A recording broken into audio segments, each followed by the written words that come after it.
Hey everyone, it's Ross Griffin back here again. I'm on my own today. Unfortunately, Elia again is away on some very secret mission. Again, we're going to bring to do that in the future. I guess we better do that soon, otherwise people be getting suspicious if Elia is even alive. I can guarantee she is.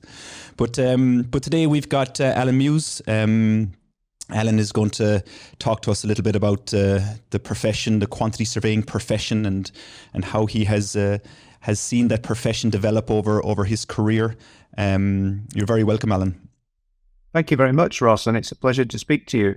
Wonderful. I think, Alan, perhaps you can give an introduction into yourself and your background and your career, and I'll talk a little bit then about maybe the topics that we're going to discuss. But over to you, perhaps there for a few minutes.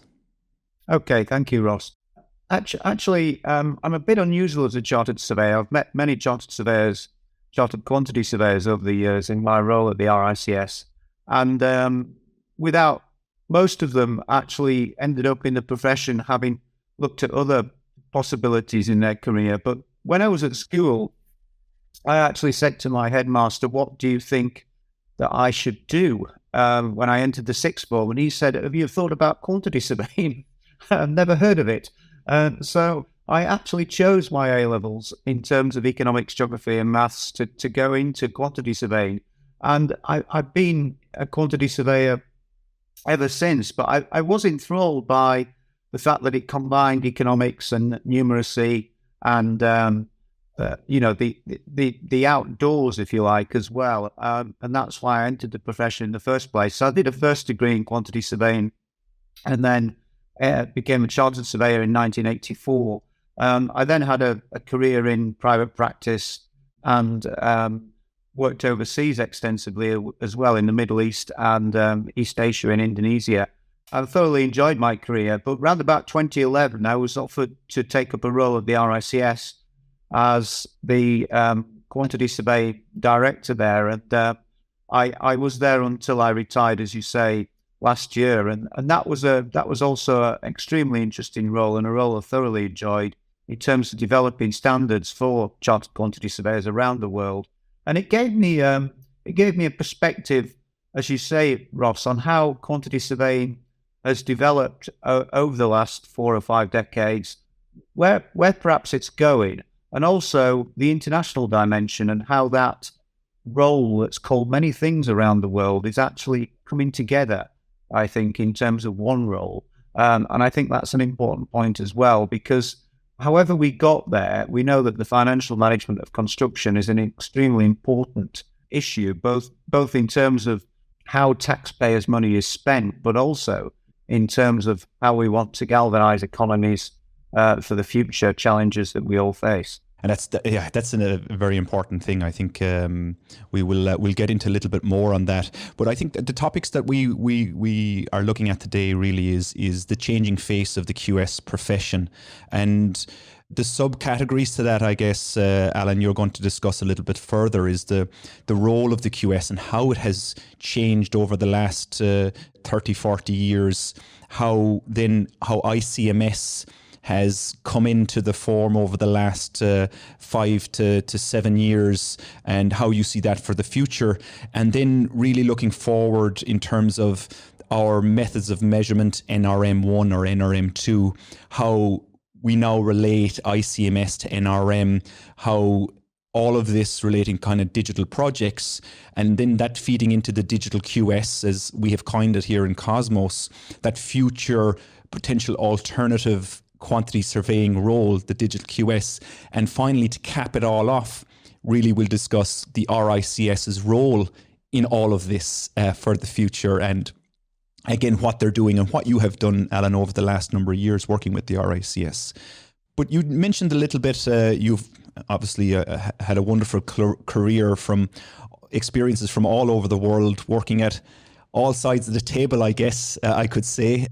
But how has the QS role changed for you over the last number of decades? Can you give a little bit on that? Yes, I think when I came into the profession, it was still considered to be a technical profession. It was once described to me as the technical accountant to the construction industry, which is certainly one way to look at it. But quantification, when I first worked in the early 80s, quantification was still important in terms of bills of quantities. And that's obviously where the QS role originated from, in terms of the fact that it was more economic to go out to tender with one bill that described the work rather than contractors pricing on several different takes on the design and specification. And I do think we've gone full circle a little bit there in terms of the fact that obviously digitalization, microcomputers were just coming into the industry in the early 1980s as well. So it wasn't as if computers were not thought about in the industry. They were increasingly thought about. But I think what's changed actually is the fact that a lot of the procurement in the industry has changed. It's gone this proliferation of design and build, which has obviously led to less need for quantification. There's been a renewed emphasis, certainly in the last decade, on data and the importance of data and how we standardize that data. And I think that, funnily enough, has gone a bit full circle as well, because I think in the days of the old, certainly in the UK, the old PSA, they spent a lot of time trying to standardize data on construction projects, and then they were virtually disbanded as an organization, and we went back to the private sector, who are sometimes loath to share data. So the sharing of data in industry is a common theme over the years, and how difficult that has become in terms of private sector involvement in the industry. You know, clients want to share data, consultants want to share data if their clients do, but contractors, funnily enough, probably are a little bit more risk averse at sharing data because it's their competitive advantage at the end of the day. And one thing that's changed in the industry, I think, is the gap between what the price is for the work as advertised by the contractor and what the price is in terms of cost plans and benchmarking. Because bills of quantities used to really delve into that data and give you that data firsthand in the past. But now, of course, it's always secondhand, or it always tends to be based on analysis, which is why that data standardization and data analysis and sifted is so important to the industry. I think there have basically been. I think the changes revolve around four main areas in my experience. One is obviously digitalization, and we've moved on a lot there in terms of technology and the potential for technology. But I still think quantity surveyors are missing a trick really in the use of 5D BIM, and that leads on to another area that's changed, which is the one of collaboration. I think the industry is, in a good way, less adversarial than it used to be. But that collaboration needs to be embraced a bit more, I think, by quantity surveyors to actually gain information from BIM models that is useful to them as well as useful to the design team, because a lot of the debate on BIM models has been design-centric, and it needs to be wider. It needs to include cost and carbon in a more seamless way than it does at the moment. I think there's a lot of work going on in that area at the moment by lots of people, but I think that needs to come to fruition for the QS role to actually then concentrate more on a business consultancy angle rather than necessarily quantification and data. Because what the quantification and data will give you is an ability to look at multi-scenario option planning in a much more rigorous way, to BIM it before you build it, as the term goes. And I think that quantity surveyors can offer a lot of really good advice to clients in terms of cost and carbon if they can seamlessly interact with a BIM model almost in real time, which I think is coming, but I think we still need to do some work on. I think the whole issue of digitalization and how that allows the QS to go into also carbon counting and decarbonisation is the big issue. And that's the other theme that I think has come through strongly in the last 10 years, decarbonisation, sustainability and the ESG agenda. And I think in terms of the numeracy of the QS profession and the fact that we're at the centre of the data on most construction projects, it's a unique opportunity for the QS profession to grasp that opportunity and be completely involved in carbon counting as far as the client's concerned. I think another area that needs to be looked at by QSs is this trend that I just mentioned towards a more business consultancy role. I think quantity surveyors over the years have got involved more at the beginning of projects, more at the project inception and project initiation. I think in terms of selling their advice, if you like, they need to do that more and develop really rigorous procedures for ensuring that the data is validated, that they could give interactive advice on cost and carbon, and they can actually affect the design and project right from the early stage, or programs of work even. And I think the final thing I've mentioned is going back to the international debate. As I mentioned before, I think, when you look around the world at the financial management of construction, if I can call it that, you've got quantity surveying in the UK and ex-British influence areas around the world. You've got cost engineering in America. You've got other terms for the similar role elsewhere in the world. I think what we need to do is try and bring those very similar skill sets together to harmonise the profession and provide unified standards for the profession, which is where, of course, international cost management standard comes into play as well. Just going back to your point then on the 80s, and we've come full circle here, are we, in your opinion, in a better position now in terms of data analytics, in terms of standardization, and coming back to the old day bill of quantities again? Are we in a better position now than we would be in the 80s for success? What's your opinion on that? I think so, because technology's moved on so much. I think the potential of technology in terms of databases and cloud and automation, AI, all those advances in technology means that actually, if we do have standard systems for the collection of data, and we do get the data, then we can manipulate it and analyze it and verify it to a much greater degree than we could before. I can remember a small anecdote. When I first started to work, the senior partner in the practice I first worked for had just got a microcomputer on his desk. This is 1981, and he didn't really know what to do with it. And as a graduate, he said, "Can you write a program for this?" So I wrote a program for it, for a cash flow forecast for a project based using beginner's all-purpose symbolic instruction coding, which was basic, as it was termed then. And he could then use it, and he was happy because he could actually use his microcomputer for doing something related to quantity surveying. I mean, if you looked around the office then, you'd also have reams and reams of data in terms of bills of quantities of old projects, bills of quantities that were being produced at the time, which just weren't utilized and used in any usable form. So I think the big difference now is we have the technology.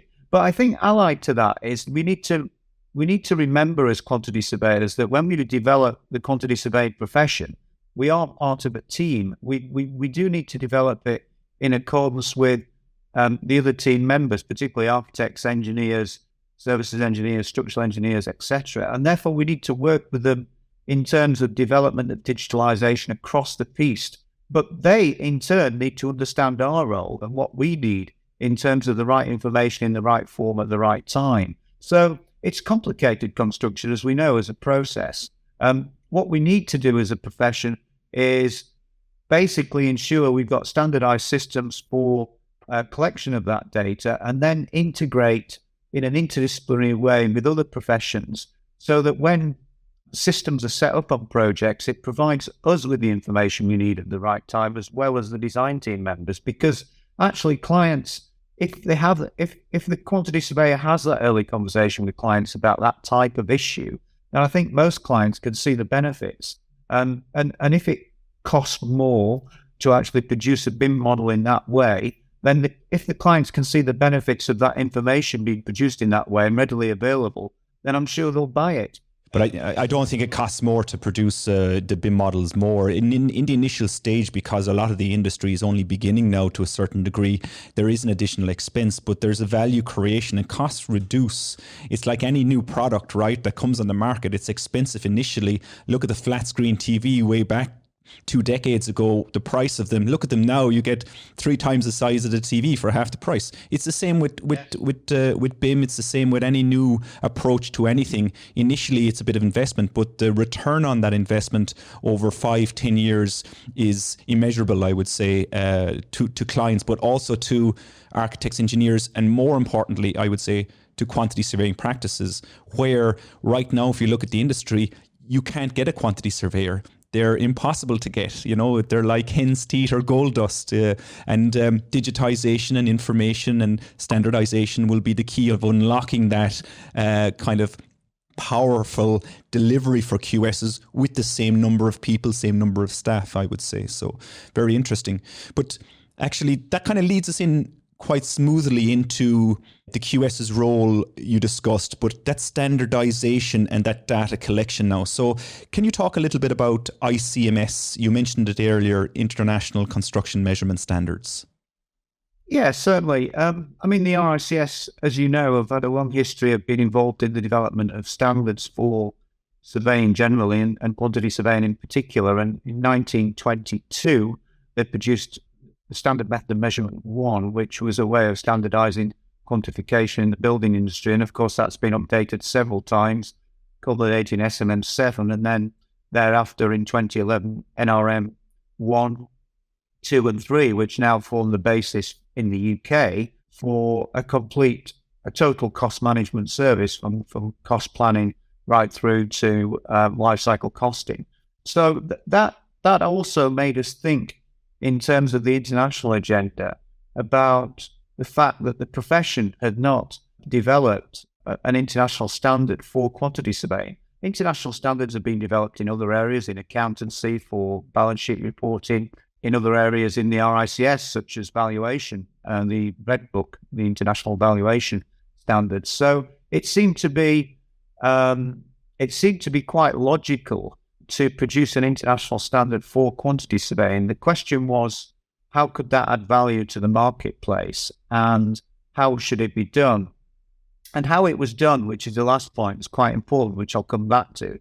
But certainly in terms of what it should be, we felt that, first of all, it had to be high level, because maybe eventually we will have a common standard of method around the world. That was quite a big task, certainly initially, and possibly would have been very difficult to agree and evoke. So what we agreed was that we needed some kind of overarching, not method of measurement so much, but reporting system for cost, that we could say to clients on an international basis, both in the public and private sectors, both in buildings and civil engineering. And that was important because we thought that we should combine those two worlds, because quite often in cost management senses, they are divided and artificially divided in terms of the fact that we had the NRM and the Institute of Civil Engineers had the civil engineering standard method of measurement, and never the twain shall meet, as it were.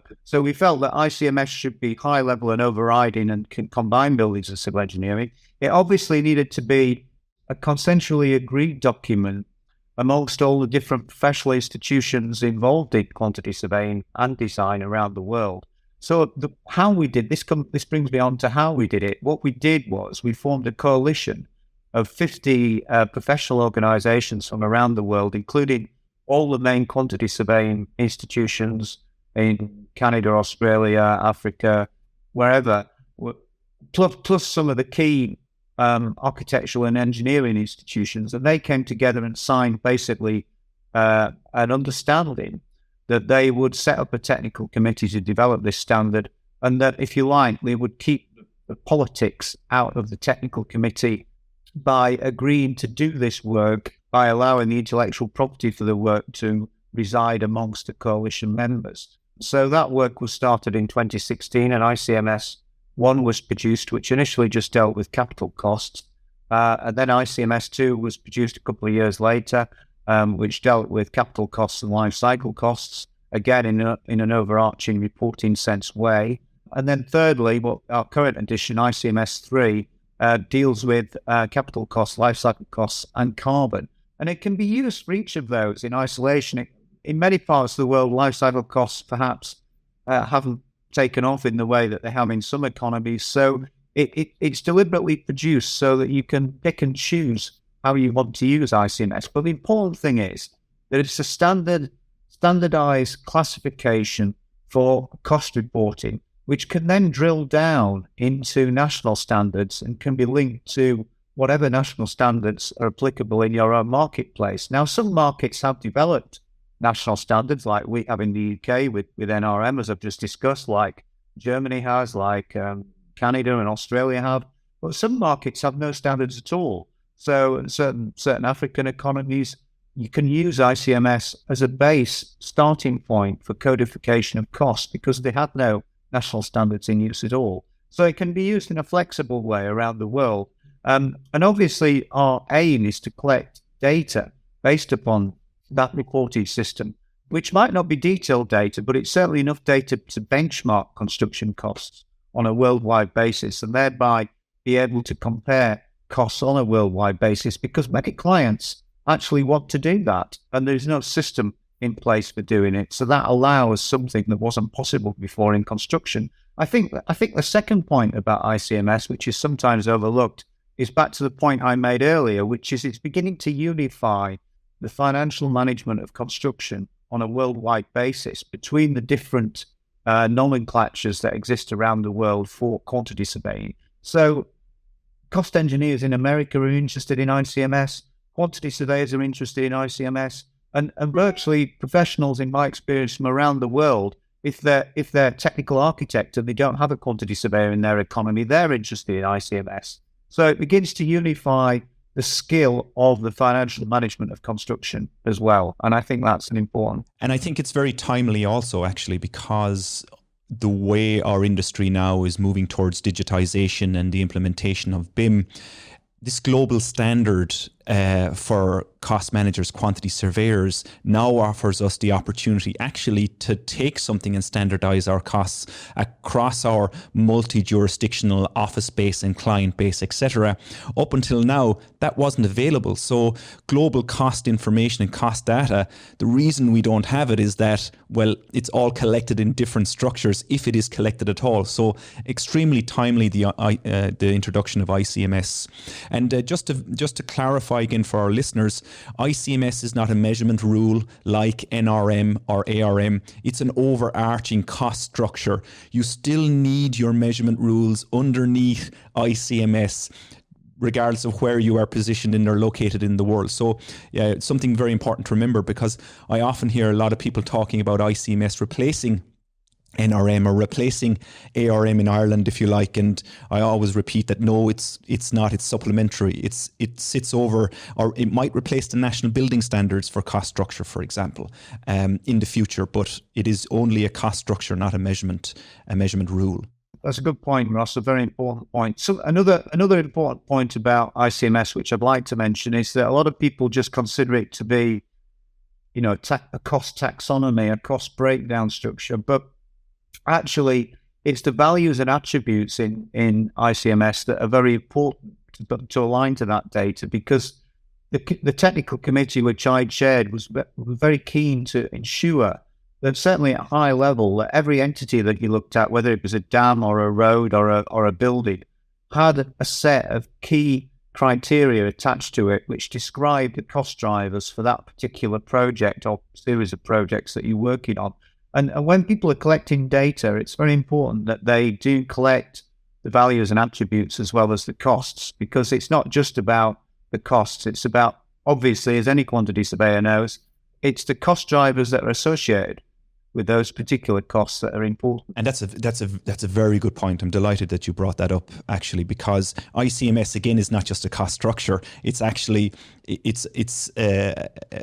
guess a guide for data collection when it comes to commercial information around your construction project. So we spoke in some of our other podcasts about that information being super important, like the quality levels, the location, the types, has it basement construction, is there difficulties with water, the geotechnical information relating, all of that is hugely valuable when understanding the basis of that cost information. So ICMS it is not just a cost breakdown structure, it is much, much more. And I would for sure advise anybody to have a look at the website, the ICMS website, and download it. It's free to download.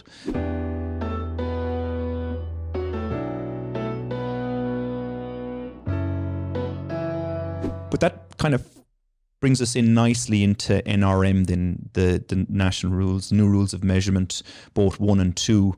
And we want to talk a little bit about the relationship then with rules of measurement and ICMS, and perhaps this changing landscape of digitization, etc.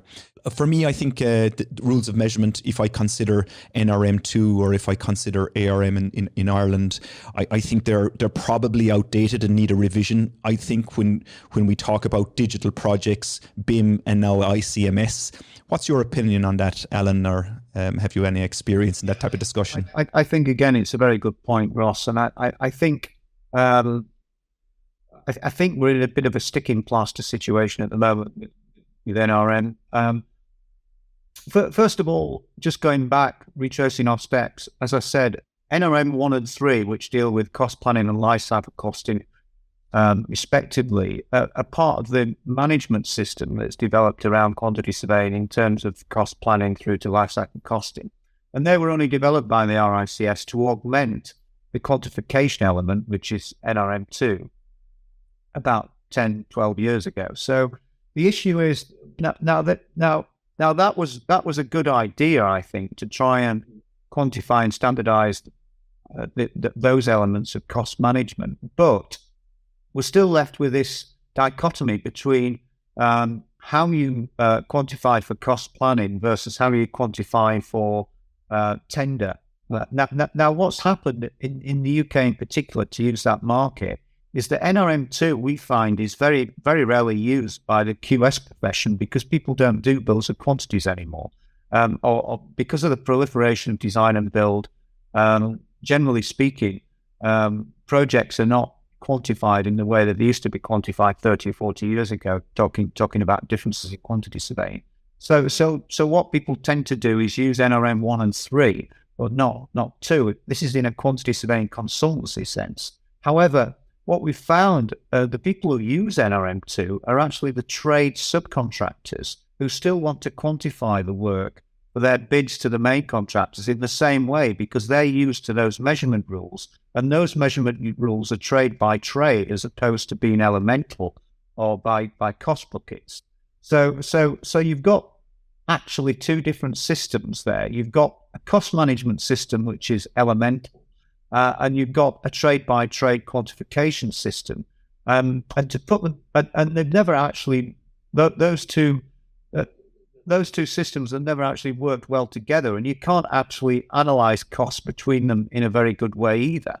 So that's one issue. So the second point is the whole digitalization debate, I think, and particularly the fact that as we develop bid models to quantify work, and as we want to put cost databases against that quantification, i.e. 5D BIM, then we need methods of measurement that look at level of information and level of detail more.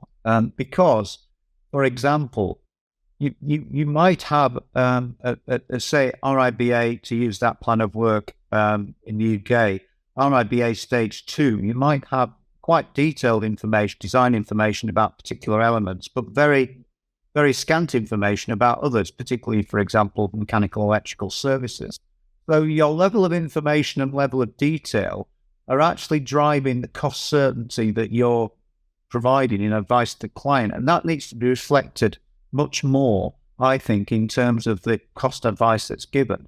And it needs to integrate with the BIM model. So where I'm coming from there is that there needs to be a total cost management system across the whole life cycle, from cost inception to life cycle costing. And that needs to not be on a trade-by-trade basis. I think what the RICS might do, and this is only a hypothesis, but what they might do is separate out the trade-by-trade quantification and say, well, if subcontractors want that, it's a supplement.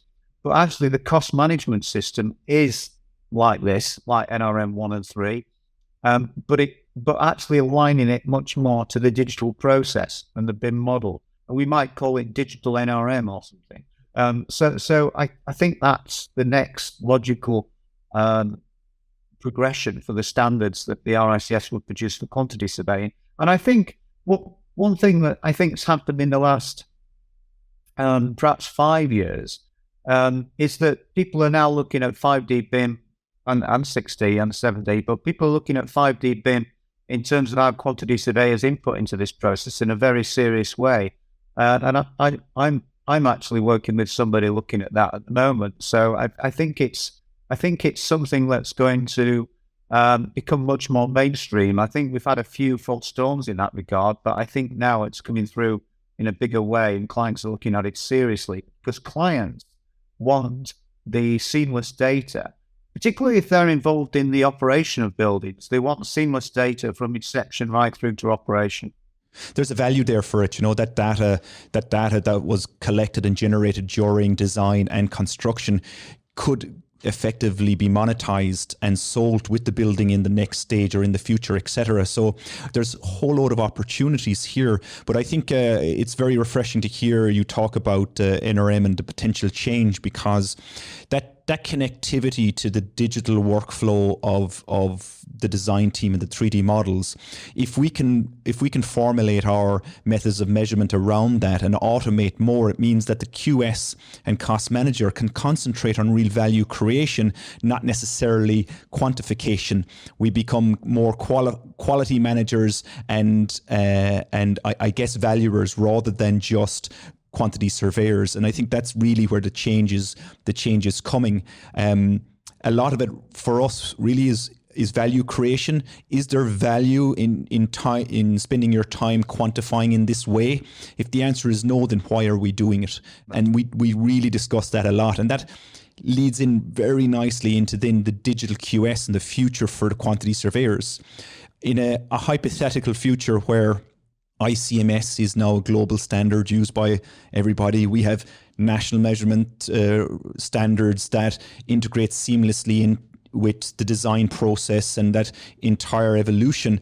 Then we have this new formalization, which is this role of the digital QS that suddenly isn't what you were doing 10 years ago or 20 years ago. It is now a different approach completely to project lifecycle delivery and how we, as you mentioned earlier on, engage and interact and communicate and collaborate with the other stakeholder groups like the architects, the engineers, the BIM coordinators as well. There's a whole new landscape here. What does that look like for you, in your opinion, Alan? Well, I think this is something else that the RICS, when I was there, was looking at, and I think we need to look at it perhaps a bit more urgently, and that is the training and implicitly the education requirements for quantity surveyors. I think there can be some kind of central data expert in construction. I think they can bring in carbon and sustainability considerations, but and understand the full potential, as you say, in value creation for clients in construction. But I think that requires some adjustments to training and qualification. And one of the problems sometimes in any profession is that education and training tends to be looking out the rear window, because it's about how you protect the profession going forward, and it's about how you continue with the skills that you've always had. I think anybody who's read Thomas Kuhn's book, The Nature of Scientific Revolutions, knows that actually sometimes things just, he coined the phrase paradigm shift, and sometimes things just alter very quickly. And I think if we're not careful in quantity surveying, things could alter very quickly. We could be left behind a little bit. I actually think that, the history of technology is that it doesn't usurp traditional roles, that those roles just find other things to do. And I think that's the opportunity for quantity surveyors, as you've already alluded to, Ross, here. But I do think that the profession itself, in the form of the professional institutions, need to urgently look at education qualifications. And I think that the universities are already doing so to a degree. So it's a continuation of their efforts in these areas.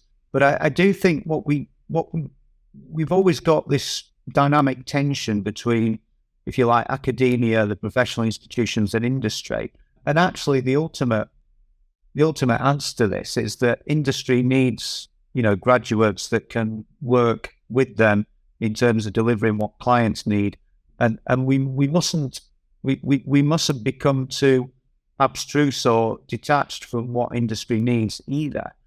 So there needs to be a lot more collaboration between industry, academia, and professional institutions. And ultimately, what that means is that I think people from industry, if they can embrace and give some time to their institution and get involved in bringing their new thinking into the professional institutions, that's a very good thing for the future. And ultimately, that's how that problem is going to be solved. Because I think in the past, sometimes when governments have stimulated thought in this area, such as the Level 2 BIM mandate in the UK in 2016, people felt, some of the profession felt that this wasn't relevant to them.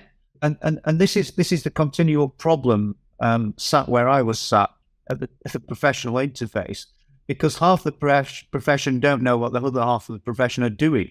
And this wave might come and just subsume them overnight. I do think that there's something else about this. It's what we used to call the profession technology interface. Now, technology can be very disruptive, and in many areas looks like it could be disruptive. In some ways, it's being disruptive, but perhaps fails. Dare I mention purple bricks or somebody? But I mean, so technology is not always successful. Where it's most successful, the professions and technologies work together. So we need to work together with the people who are trying to put software into place for quantity surveying and data collection in terms of our professional workflows. And that was another aim of ICMS and in fact, NRM. It's an attempt to try to put our needs as a profession into something that's, from a technology point of view, able to be replicated in software.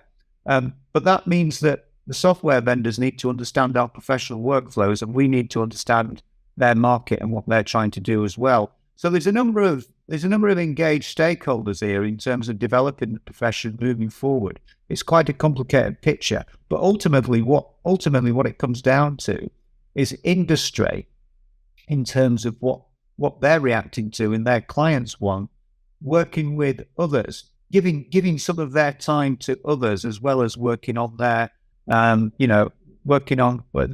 all busy people working in their consultancies and the professions, but they need to give some time back to try and alter the course of the profession and alter how education and training takes place.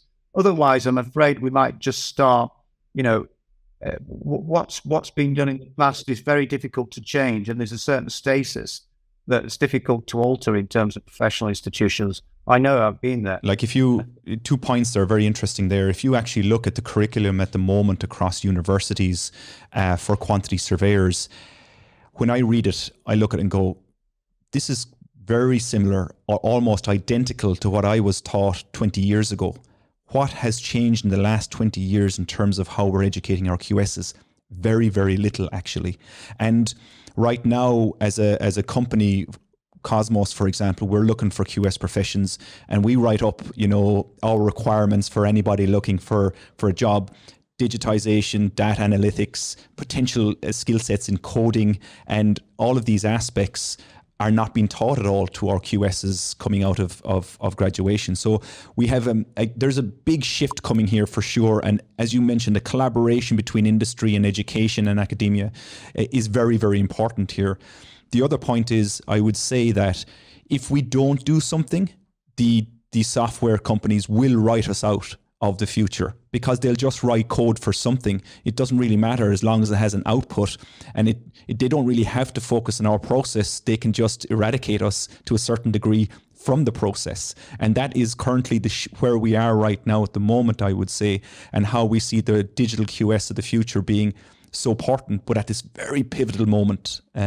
So very, very interesting. The final point, so Alan, before we close, the RICS's role in all of this. How do you see that? We talked about academia, we talk about NRM, ICMS, the changing role of the QS, but what does the RICS need to do here? Yeah, the RICS is probably the largest professional institution representing quantity surveyors in the world. That's why although we weren't the whole of the coalition, we did initiate ICMS, and we did talk to the other people about coming together. And so it's really important, I think, that, coming back to my point about industry and practitioner participation in the RICS, that quantity surveyors have their say, and they do have their say. I think because the RICS is a land property and construction body, quite a wide professional body, sometimes particular tribes within the RICS feel that their voice is not heard, but I can assure them that it could be heard if they get involved. And I would encourage all RICS members to, and I know a lot of them are very keen to do so, and a lot of them do get involved, but the power of the RICS is definitely in the voice of their membership, and particularly in quantity surveying, I think, which is still seen as a little bit of a sort of more technical profession compared with general surveying, if you like, that they do, voice their concerns about the way the profession is going and affect education and training, affect the APC process, affect the things that RICS is quite a large body with good governmental connections and good connections on the international scene can actually affect for the QS profession. And the most important thing, I think, is from my years at the RICS was bringing people together, whether it's on the international stage or whether it's the architects and engineers and other people involved in construction in the UK. The RICS has got a brand and it can bring people together to solve some of these problems. And we know there's big challenges for the quantity surveyors of the future, but the flip side of that coin is there's massive opportunities as well. And it's important that the professional institution, and they have done this, they've done a lot of thought leadership and exploration of these areas. But I do feel that there's sometimes a bit of disconnect between the thought leadership and action. And I think the action comes from the members voicing their concerns. And, you can voice your concerns about general matters such as sustainability or diversity and inclusion, and that's all very important. But I think also the members need to voice their concerns about the technical professional issues, because that's not just somebody else's problem. That's the RICS's problem as well. Exactly. It's super interesting and exciting, I think, being in this profession at this moment in time. I do believe that it's a paradigm shift we're going through, and what comes out the other side is, well, it only remains to be seen, really. But Alan, thank you very much for your time today. It was great to speak to you, and I hope I speak to you again soon in the future. My pleasure, Ross. Thank you very much.